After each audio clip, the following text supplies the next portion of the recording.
Sabe, no complexo sistema de justiça brasileiro tem uma figura que muitas vezes atua nos bastidores, mas que é essencial para revelar a verdade: o perito. Pensa nessa pessoa como uma peça-chave que consegue traduzir toda uma complexidade técnica para que um juiz possa, no fim das contas, tomar uma decisão justa. Mas como é que isso funciona na prática, hein? É isso que a gente vai desvendar agora. Vamos imaginar uma cena aqui. Um juiz, o mestre do direito, está lá com um processo na mão. Só que o caso envolve juros compostos, avaliação de uma empresa inteira ou até análise de resíduos químicos. A lei ele domina de cabo a rabo. Mas essa parte técnica, bom, nem sempre. E aí, como é que se garante uma decisão que seja realmente justa? É exatamente nesse ponto que entra o nosso protagonista. Tem um ditado que resume tudo perfeitamente. A justiça é cega, mas o perito não. O perito é quem oferece, digamos, os olhos técnicos para que a justiça consiga enxergar os fatos com clareza total e tomar a decisão certa, tudo baseado em prova, em evidência concreta e científica. Para a gente entender a fundo essa função, primeiro a gente precisa separar as coisas. Vamos definir o papel do perito, diferenciando o que é a perícia, que é o trabalho em si, e o que é o perito, que, claro, é o profissional. A perícia, então, é o processo. É a análise técnica, a investigação. Pensa nela como o método científico sendo aplicado para desvendar um fato, para descobrir aquela verdade que muitas vezes está escondida bem ali, nos detalhes técnicos de uma briga. E o perito?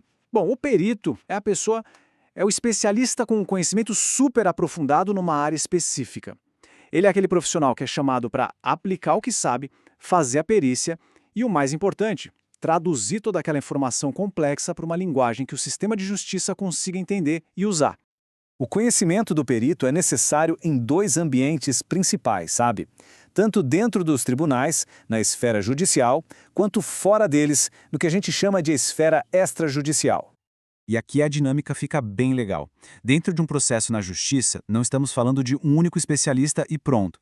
A situação parece mais um debate técnico, onde cada lado da disputa pode, e geralmente vai, trazer o seu próprio expert para defender o seu ponto.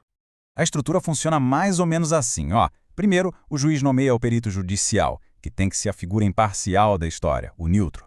Mas, ao mesmo tempo, tanto quem entra com a ação quanto quem se defende tem o direito de contratar seus próprios especialistas, os chamados assistentes técnicos. A função deles, basicamente, fiscalizar o trabalho do perito oficial e garantir que os interesses técnicos dos seus clientes estão sendo bem defendidos. E as diferenças entre atuar dentro e fora do tribunal são gritantes. Na perícia judicial, quem manda é o juiz. O processo é super formal, cheio de regras. Já na extrajudicial, a nomeação é feita direto pelas partes envolvidas e o acordo é bem mais flexível. A vantagem da extrajudicial geralmente é mais rápida, mais privada e bem menos custosa que um processo que se arrasta por anos. Certo. Mas então, quem é que pode ser um perito? Precisa ter uma formação específica, um diploma? Vamos dar uma olhada agora nas múltiplas faces dessa expertise, para entender o que realmente é necessário para atuar nessa área.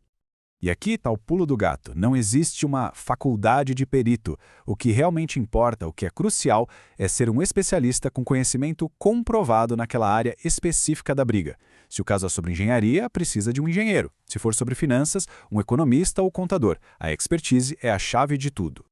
E a diversidade de áreas é enorme. Para avaliar uma empresa, você chama um contador. Para definir o valor de um imóvel, um corretor. Uma disputa sobre juros de empréstimo, um economista na área. Resíduos químicos, um químico. Para cada problema técnico, existe um tipo de especialista pronto para ajudar a resolver. Agora, vamos para o lado mais prático da perícia, o dia a dia. Vamos falar de grana, de honorários e de comunicação. Ou seja, como é que o trabalho do perito é gerenciado de verdade. Dentro de um tribunal, o pagamento é todo estruturado. O perito propõe um valor, mas é o juiz quem bate o martelo e dá a palavra final. A regra geral é: quem perde o processo paga a conta do perito no final. Agora, nos casos de justiça gratuita, é o Estado que assume o custo, mas aí os valores seguem uma tabela fixa, que nem sempre é muito alta. Fora do tribunal, a história é bem mais simples. A burocracia some. É uma negociação direta, como qualquer prestação de serviço. O perito e quem o contrata conversam, chegam a um acordo sobre o valor e pronto, sem precisar de nenhuma intermediação do juiz. E a comunicação oficial com o juiz, como acontece? Ela é feita por meio de um documento chamado petição. Se o perito precisa de mais tempo, de acesso a algum documento importante, ou quer propor os seus honorários, ele redige essa petição e junta no processo. É o canal de diálogo oficial. Resumindo a ópera, o perito funciona como uma ponte essencial, na verdade. Ele é a conexão entre o universo técnico, que é super complexo e muitas vezes inacessível, e o mundo do direito, garantindo que as decisões sejam baseadas em fatos concretos e não em puro achismo. Então, a grande ideia para a gente guardar é esta. O trabalho do perito é um dos pilares da justiça. Ele garante que não importa o quão complicado seja um assunto, a verdade técnica possa vir à tona. Isso permite que a justiça seja feita de uma forma muito mais equilibrada e bem informada. Isso tudo nos deixa com uma reflexão final, né? Numa era de tanta desinformação, de tantas opiniões conflitantes e polarizadas, o papel do especialista, aquela pessoa que busca a verdade através de fatos, de ciência e de técnica, se torna mais vital do que nunca. E isso não só dentro dos tribunais, mas para a sociedade como um todo.